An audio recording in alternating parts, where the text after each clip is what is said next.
ओम शांति। 23 दिसंबर 2024। बाबा के महावाक्य। मीठे बच्चे, तुम बाप के पास आते हो रिफ्रेश होने।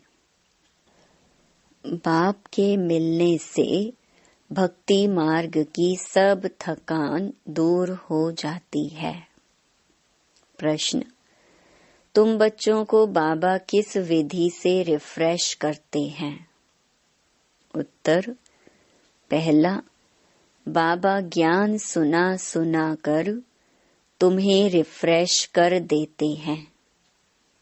दूसरा, याद से भी तुम बच्चे रिफ्रेश हो जाते हो। वास्तव में सतयुग है सच्ची विश्रामपुरी। वहाँ कोई अप्राप्त वस्तु नहीं, जिसको प्राप्त करने के लिए परिश्रम करना पड़े। तीसरा, शिव बाबा की गोद में आते ही तुम बच्चों को विश्राम मिल जाता है। सारी थकान दूर हो जाती है। ओम शांति। बाप बैठ समझाते हैं, साथ में यह दादा भी समझते हैं, क्योंकि बाप इन दादा द्वारा बैठ समझाते हैं। जैसे तुम समझते हो वैसे यह दादा भी समझते हैं। दादा को भगवान नहीं कहा जाता, यह है भगवानुवाच। बाप क्या समझाते हैं? देही अभिमानी भव। क्योंकि अपने को आत्मा समझने बिगर परमपिता परमात्मा को याद कर ना सके। इस समय तो सभी आत्माएं पतित हैं। पतित को ही मनुष्य कहा जाता है। पावन को देवता कहा जाता है। यह बहुत सहज समझने और समझाने की बातें हैं। मनुष्य ही पुकारते हैं, हे पतितों को पावन बनाने वाले आओ। देवी देवताएं ऐसे कभी नहीं कहेंगे। पतित पावन बाप पतितों के बुलावे पर आते हैं। आत्माओं को पावन बनाकर फिर नई पावन दुनिया भी स्थापन करते हैं। आत्मा ही बाप को पुकारती है, शरीर तो नहीं पुकारेगा। पारलौकिक बाप जो सदा पावन है, उसे ही सब याद करते हैं। यह है पुरानी दुनिया। बाप नई पावन दुनिया बनाते हैं। कई तो ऐसे भी हैं जो कहते हैं, हमको तो यहाँ ही अपार सुख है, धन माल बहुत है। वह समझते हैं हमारे लिए स्वर्ग यही है। वह तुम्हारी बात कैसे मानेंगे? कलयुगी दुनिया को स्वर्ग समझना यह भी बेसमझी है। कितनी जर्जरी भूत अवस्था हो गई है, तो भी मनुष्य कहते हैं हम तो स्वर्ग में बैठे हैं। बच्चे नहीं समझाते हैं तो बाप कहेंगे ना, तुम क्या पत्थर बुद्धि हो, दूसरे को नहीं समझा सकते हो। जब खुद पारस बुद्धि बने तब तो दूसरों को भी बनावे। पुरुषार्थ अच्छा करना चाहिए, इसमें लज्जा की बात नहीं।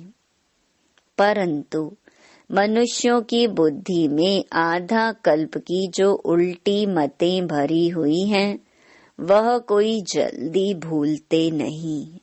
जब तक बाप को यथार्थ रीति नहीं पहचाना है, तब तक वह ताकत आ नहीं सकती। बाप कहते हैं, इन वेदों, शास्त्रों आदि से मनुष्य कुछ भी सुधरते नहीं हैं। दिन प्रतिदिन और ही बिगड़ते आए हैं। सतो प्रधान से तमो प्रधान ही बने हैं। यह किसकी भी बुद्धि में नहीं है कि हम ही सतो प्रधान देवी देवता थे।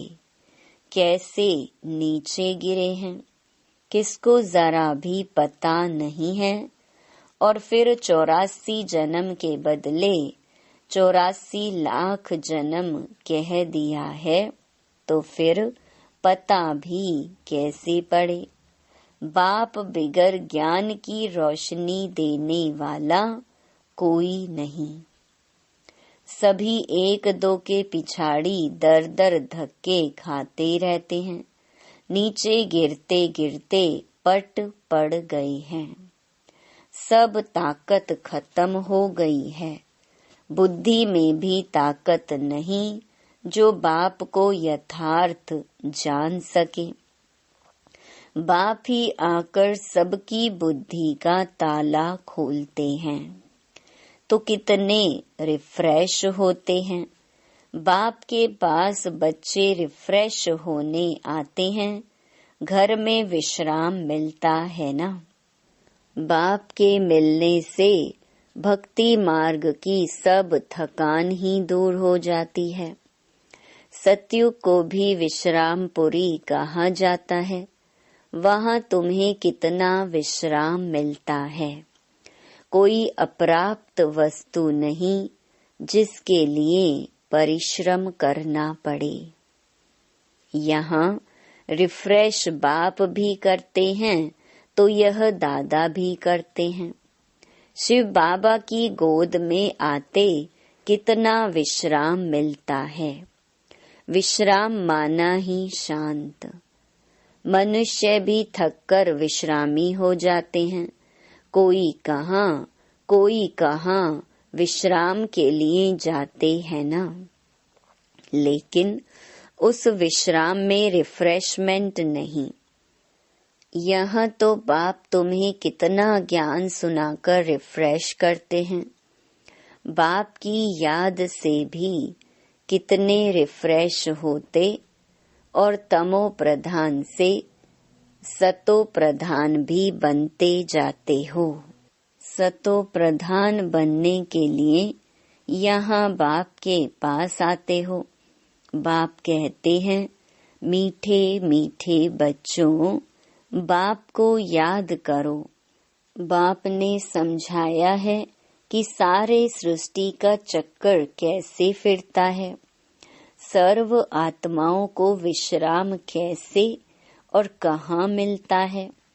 तुम बच्चों का फर्ज है सबको बाप का पैगाम देना। बाप कहते हैं, मुझे याद करो तो इस वर्षे के तुम मालिक बन जाएंगे। बाप इस संगम युग पर नई स्वर्ग की दुनिया रचते हैं, जहाँ तुम जाकर मालिक बनते हो। फिर द्वापर में माया रावण के द्वारा तुम्हें श्राप मिलता है, तो पवित्रता, सुख, शांति, धन आदि सब खत्म हो जाता है। कैसे धीरे धीरे खत्म होता है वह भी बाप ने समझाया है। दुख धाम में कोई विश्राम थोड़े ही होता है। सुख धाम में विश्राम ही विश्राम है। मनुष्यों को भक्ति कितनी थकाती है। जन्म जन्मांतर भक्ति से कितने थक जाते हैं। कैसे एकदम कंगाल बन गए हो, ये सारा राज बाप बैठ समझाते हैं। नए नए आते हैं तो उन्हें कितना समझाना होता है। हर एक बात पर मनुष्य कितना सोचते हैं। समझते हैं कहाँ जादू ना हो। अरे तुम ही कहते हो भगवान जादूगर है। तो बाप कहते हैं, हाँ मैं बरोबर जादूगर हूँ, परंतु वह जादू नहीं जिससे मनुष्य भेड़ बकरी बन जाए। यह बुद्धि से समझा जाता है। यह तो जैसे रीढ़ मिसल है। गायन भी तो है सुर मंडल के साज से। इस समय तो जैसे सभी मनुष्य रीढ़ बकरियां हैं। यह बातें सारी यहाँ की हैं। इस समय का ही गायन है। कल्प के पिछाड़ी को भी मनुष्य समझ नहीं सकते। चंडिका का कितना बड़ा मेला लगता है। वह कौन थी? कहते हैं वह एक देवी थी। ऐसा नाम तो वहाँ कोई होता ही नहीं। सतयुग में कितने अच्छे सुंदर नाम होते हैं। सतयुगी संप्रदाय को श्रेष्ठाचारी कहा जाता है। कलयुगी संप्रदाय को तो कितना छी टाइटल देते हैं। अभी के मनुष्यों को श्रेष्ठ नहीं कहेंगे। देवताओं को श्रेष्ठ कहा जाता है। गायन भी है, मनुष्य से देवता किए करत न लागी वार। मनुष्य से देवता, देवता से मनुष्य कैसे बनते हैं, यह राज बाप ने तुम्हें बताया है। उनको डेटी वर्ल्ड, इनको ह्यूमन वर्ल्ड कहा जाता है। दिन को सोझरा, रात को अंधियारा कहा जाता है। ज्ञान है सोझरा, भक्ति है अंधियारा। अज्ञान नींद कहा जाता है ना। तुम भी समझते हो कि आगे हम कुछ भी नहीं जानते थे तो नेति नेति कहते थे, अर्थात हम नहीं जानते। अभी तुम समझते हो, हम भी तो पहले नास्तिक थे, बेहद के बाप को ही नहीं जानते थे। वह है असली अविनाशी बाबा। उसे सर्व आत्माओं का बाप कहा जाता है। तुम बच्चे जानते हो, अभी हम उस बेहद के बाप के बने हैं। बाप बच्चों को गुप्त ज्ञान देते हैं। यह ज्ञान मनुष्यों के पास कहाँ मिल ना सके। आत्मा भी गुप्त है। गुप्त ज्ञान आत्मा धारण करती है। आत्मा ही मुख द्वारा ज्ञान सुनाती है। आत्मा ही गुप्त बाप को गुप्त याद करती है। बाप कहते हैं, बच्चों देही अभिमानी बनो। देह अभिमान से आत्मा की ताकत खत्म होती है। आत्म अभिमानी बनने से आत्मा में ताकत जमा होती है। बाप कहते हैं, ड्रामा के राज को अच्छी रीति समझकर चलना है। इस अविनाशी ड्रामा के राज को जो ठीक रीति जानते हैं, वह सदा हर्षित रहते हैं। इस समय मनुष्य ऊपर जाने की कितनी कोशिश करते हैं। समझते हैं ऊपर में दुनिया है। शास्त्रों में सुन रखा है ऊपर में दुनिया है, तो वहाँ जाकर देखें। वहाँ दुनिया बसाने की कोशिश करते हैं। दुनिया तो बहुत बसाई है ना। भारत में सिर्फ एक ही आदि सनातन देवी देवता धर्म था और कोई खंड आदि नहीं था। फिर कितना बसाया है। तुम विचार करो, भारत के कितने थोड़े टुकड़े में देवताएं होते हैं। जमुना के किनारे पर ही परिस्तान था, जहाँ यह लक्ष्मी नारायण राज्य करते थे। कितनी सुंदर शोभायमान सतो प्रधान दुनिया थी। नेचुरल ब्यूटी थी। आत्मा में ही सारा चमत्कार रहता है। बच्चों को दिखाया था श्री कृष्ण का जन्म कैसे होता है।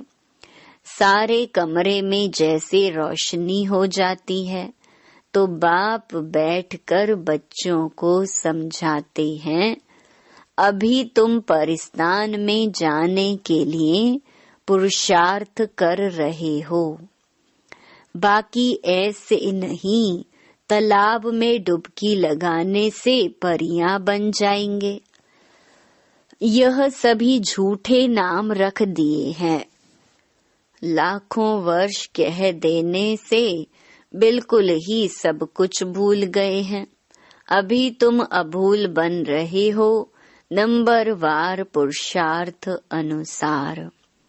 विचार किया जाता है, इतनी छोटी सी आत्मा कितना बड़ा पार्ट शरीर से बजाती है। फिर शरीर से आत्मा निकल जाती है तो शरीर का देखो क्या हाल हो जाता है। आत्मा ही पार्ट बजाती है। कितनी बड़ी विचार की बात है। सारी दुनिया के एक्टर्स आत्माएं अपनी एक्ट अनुसार ही पार्ट बजाते हैं। कुछ भी फर्क नहीं पड़ सकता। हूबहू सारी एक्ट फिर से रिपीट हो रही है, इसमें संशय कर नहीं सकते। हर एक की बुद्धि में फर्क पड़ सकता है, क्योंकि आत्मा तो मन बुद्धि सहित है ना। बच्चों को मालूम है कि हमको स्कॉलरशिप लेनी है, तो दिल अंदर खुशी होती है। यहाँ भी अंदर आने से ही एम ऑब्जेक्ट सामने देखते हैं तो खुशी तो जरूर होगी। अभी तुम जानते हो, हम यह देवी देवता बनने के लिए यहाँ पढ़ते हैं। ऐसा कोई स्कूल नहीं जहाँ दूसरे जन्म की एम ऑब्जेक्ट को देख सकें। तुम देखते हो कि हम लक्ष्मी नारायण जैसे बन रहे हैं। अभी हम संगम युग पर हैं, जो भविष्य में इन जैसा लक्ष्मी नारायण बनने की पढ़ाई पढ़ रहे हैं। कितनी गुप्त पढ़ाई है। एम ऑब्जेक्ट को देख कितनी खुशी होनी चाहिए। खुशी का पारावार नहीं। स्कूल व पाठशाला हो तो ऐसी है, कितनी गुप्त परंतु जबरदस्त पाठशाला है। जितनी बड़ी पढ़ाई उतनी ही फैसिलिटीज रहती हैं, परंतु यहाँ तुम पट पर बैठ पढ़ते हो। आत्मा को पढ़ना होता है, फिर चाहे पट पर बैठे चाहे तख्त पर, परंतु खुशी से खगियां मारते रहो कि इस पढ़ाई को पास करने के बाद जाकर यह बनेंगे। अभी तुम बच्चों को बाप ने आकर अपना परिचय दिया है कि मैं इनमें कैसे प्रवेश कर तुम्हें पढ़ाता हूँ। बाप देवताओं को तो नहीं पढ़ाएंगे, देवताओं को यह ज्ञान कहाँ। मनुष्य तो मूंझते हैं, क्या देवताओं में ज्ञान नहीं है। देवताएं ही इस ज्ञान से देवता बनते हैं। देवता बनने के बाद फिर ज्ञान की क्या दरकार है। लौकिक पढ़ाई से बैरिस्टर बन गया, कमाई में लग गया, फिर बैरिस्ट्री पढ़ेंगे क्या। अच्छा, मीठे मीठे सिकिलधे बच्चों प्रति माता पिता बाप दादा का याद प्यार और गुड मॉर्निंग। रूहानी बाप की रूहानी बच्चों को नमस्ते। धारणा के लिए मुख्य सार। पहला, अविनाशी ड्रामा के राज को यथार्थ समझ हर्षित रहना है। इस ड्रामा में हर एक एक्टर का पार्ट अपना अपना है। जो हूबहू बजा रहे हैं। दूसरा, एम ऑब्जेक्ट को सामने रख खुशी में खगिया मारनी है। बुद्धि में रहे हम इस पढ़ाई से ऐसा लक्ष्मी नारायण बनेंगे। वरदान, याद और सेवा के शक्तिशाली आधार द्वारा तीव्र गति से आगे बढ़ने वाले माया जीत भव। ब्राह्मण जीवन का आधार याद और सेवा है। यह दोनों आधार सदा शक्तिशाली हों तो तीव्र गति से आगे बढ़ते रहेंगे। अगर सेवा बहुत है, याद कमजोर है, वह याद बहुत अच्छी है, सेवा कमजोर है, तो भी तीव्र गति नहीं हो सकती। याद और सेवा दोनों में तीव्र गति चाहिए। याद और निस्वार्थ सेवा साथ साथ हो तो माया जीत बनना सहज है। हर कर्म में कर्म की समाप्ति के पहले सदा विजय दिखाई देगी। स्लोगन, इस संसार को अलौकिक खेल और परिस्थितियों को अलौकिक खिलौने के समान समझकर चलो। ओम शांति।